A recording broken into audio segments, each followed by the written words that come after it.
और अब खबर यूसीसी से जुड़ी हुई। उत्तराखंड में कमेटी ने यूसीसी नियमों वाला ड्राफ्ट सीएम पुष्कर सिंह धामी को सौंप दिया है।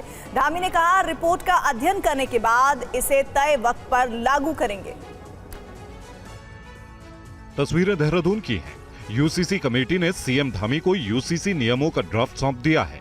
अब इसे लागू करने की प्रक्रिया शुरू की जाएगी। उत्तराखंड सरकार की अगली कैबिनेट बैठक में यूसीसी नियमावली ड्राफ्ट पर मोहर लग सकती है।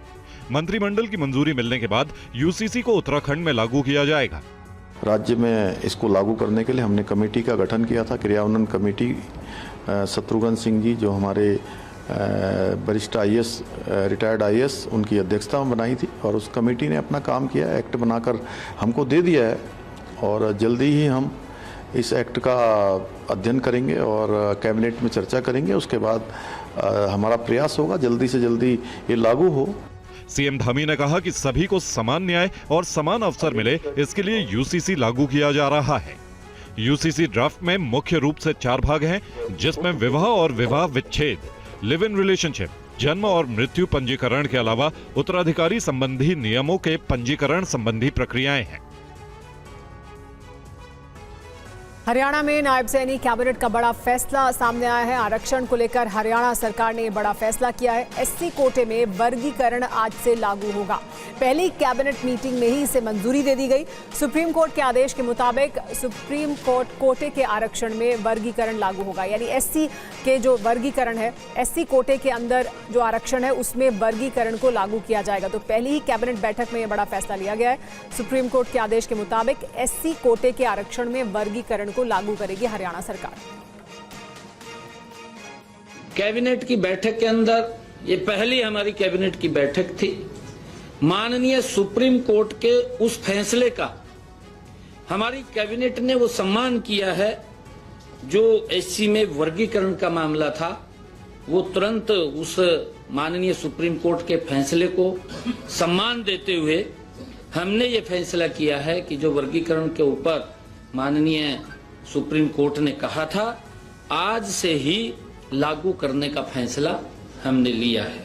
जो हमने अपने संकल्प पत्र के अंदर भी ये संकल्प लिया था कि हमारी सरकार आएगी और हम जो किडनी के पेशेंट हैं उनका इलाज हरियाणा के सभी सरकारी हॉस्पिटल में फ्री में होगा।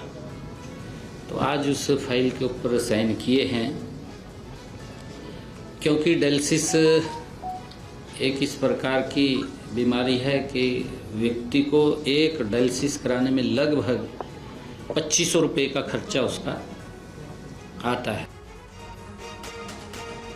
तो बड़ी खबर यह कि हरियाणा में नायब कैबिनेट ने बड़ा फैसला लिया है। आरक्षण को लेकर हरियाणा सरकार का यह बड़ा फैसला पहली ही कैबिनेट मीटिंग में लिया गया। एससी कोटे में वर्गीकरण आज से लागू होगा, यानी एससी का जो कोटा है उसमें वर्गीकरण को लागू किया जाएगा। आज से ही लागू कर दिया जाएगा। पहली कैबिनेट मीटिंग में ही इसे मंजूरी दे दी गई। सुप्रीम कोर्ट के आदेश के मुताबिक एससी कोटे के आरक्षण में ये वर्गीकरण हरियाणा सरकार लागू करेगी और ये पहली कैबिनेट मीटिंग में ही फैसला कर लिया गया है।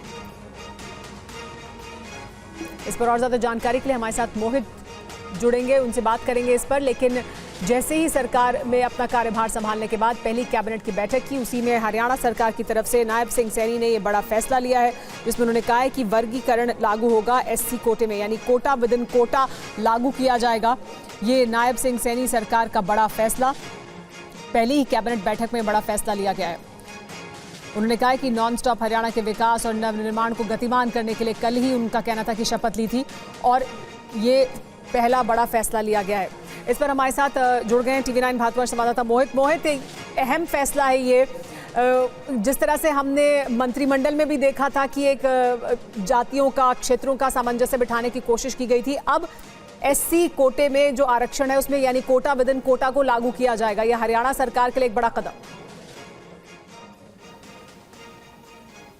बिल्कुल, देखिए एक बड़ा फैसला है और हरियाणा सरकार ने जो कैबिनेट बनाई है उसके अंदर भी आप देखिए जो दलित वोट बैंक है उसको माना है कि वो उनके साथ जुड़ा है। इसी वजह से 5 ओबीसी कैटेगरी के जो नेता हैं उनको मंत्री पद दिया गया। और अब इसके बाद जो सुप्रीम कोर्ट ने जो एससी वर्गीकरण जो कहा था कि राज्य चाहें तो एससी रिजर्वेशन के अंदर रिजर्वेशन दे सकते हैं, उसको भी पहली कैबिनेट के अंदर मंजूरी दी गई है। हालांकि अभी कैबिनेट ने मंजूरी दी है, लेकिन इसके ऊपर एक पूरा ड्राफ्ट तैयार होगा और किस फॉर्मेट पर, किस फॉर्मूले के आधार पर ये रिजर्वेशन रखा जाएगा वो आने वाले दिनों में पता लगेगा। लेकिन पहली कैबिनेट के अंदर ही इस फैसले को मंजूरी दी गई है। जी बहुत शुक्रिया मोहित इस तमाम जानकारी के लिए।